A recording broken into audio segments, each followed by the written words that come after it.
فقیر کو مہر کہاں سے لگتی ہے؟ اکثر یہ سوال پوچھنے میں آتے ہیں کہ فقیر کو فقر کیسے ملتا ہے، ملامتی فقیر کیسے بنتا ہے، کیا فقیر کو بھی دنیا میں مہر لگتی ہے؟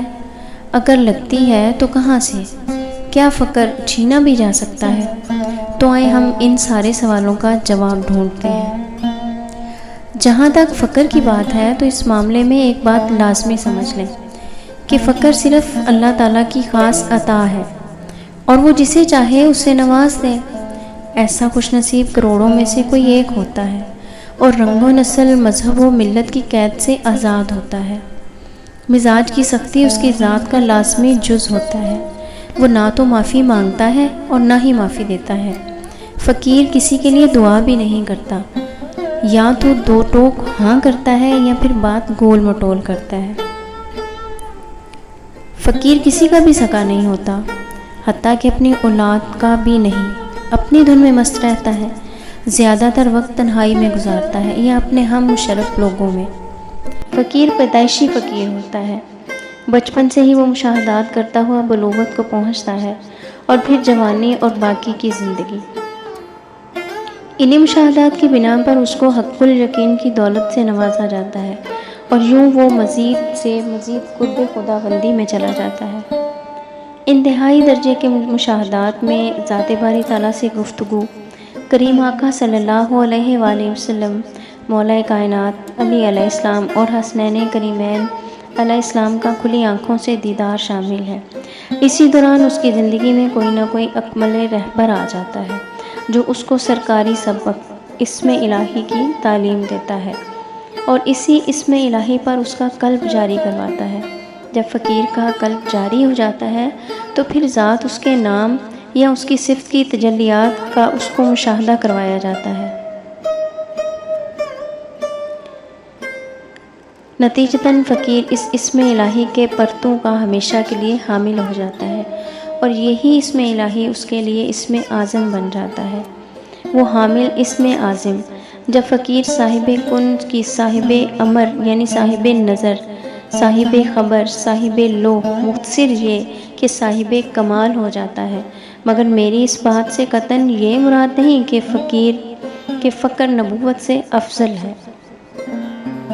یہاں ایک اور بات قابل ذکر ہے کہ ضروری نہیں فقیر اپنے رہبر کا مرید ہی ہو۔ رہبر کوئی بھی اللہ تعالیٰ کا خاص بندہ ہو سکتا ہے۔ اکثر و بیشتر خضر علیہ السلام کو بھی ذات باری تعالیٰ اس کام کے لیے تفویض کر فرما دیتے ہیں، مگر یہ قدرت کے اپنے فیصلے ہیں کہ کب، کیسے، کس سے کیا کام لینا ہے۔ بذات خود فقیر بہت ہی کم لوگوں کو مرید کرتا ہے، مگر جنہیں کرتا ہے انہیں بھی صاحب کمال کر دیتا ہے۔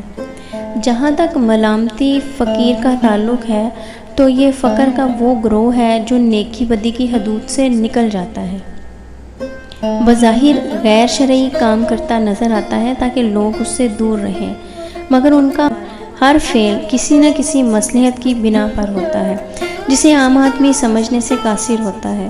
اکثر ایسے لوگ قلندر، الیاس اور خضر وقت ہوتے ہیں۔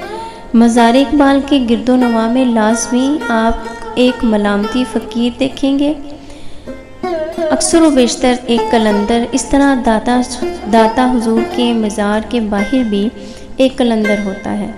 کسی زمانے میں مائی حمیدہ نامی ایک عورت جو کہ قلندر تھی وہاں ہوا کرتی تھی۔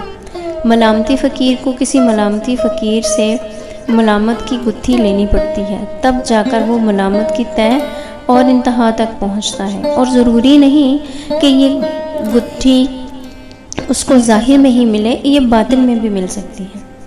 جہاں تک فقیر کو مہر لگنے کی بات ہے تو یہ سچ ہے، فقیر کو بھی مہر لگتی ہے، مگر فقر کی نہیں، کیونکہ فقیر تو پیدائشی فقیر ہوتا ہے۔ فقیر کو مہر اس وقت لگتی ہے جب اس کو فقر کے علاوہ کسی اور عہدے سے نوازا جاتا ہے، جیسا کہ کسی فقیر کا قطب الاقطاب ہونا، قطب ہونا۔ سالک فقیر کو اکثر قطب الاقطاب کے عہدے سے اور قلندر کو قطبیت سے نوازا جاتا ہے۔ ایسے لوگوں کو مولا کائنات خود بھی گودڑی عطا فرماتے، مگر ایسا شاذ و نادر ہی ہوتا۔ عرض پاکستان میں امام بری سرکار، حضرت دادا گنج بخش اور حضرت بابا فرید الدین گنج شکر، حضرت بہاؤالدین زکریا ملتانی اور حضرت عبداللہ شاہ غازی رحمۃ اللہ علیہ کے مزارات اس امر کے ہیڈ کوارٹر ہیں، مگر کسی صاحب عقیدت کو کسی بھی بزرگ سے فیض حاصل ہو سکتا ہے۔ جہاں تک یہ سوال ہے کہ فقر بھی چھینا جا سکتا ہے، تو ایسا بالکل نہیں، یہ بالکل ناممکن ہے۔ کمزور نسبت کو طاقتور نسبت سلب کر سکتی ہے، عہدہ چھین سکتا ہے، مگر فقر کو کوئی نہیں چھین سکتا، موت بھی نہیں۔ فقیر کا فیض مر کر بھی قبر کے اندر سے جاری رہتا ہے۔ اللہ تعالی ہم سب کو بھی ان کے فیض سے فیضیاب کرے، آمین۔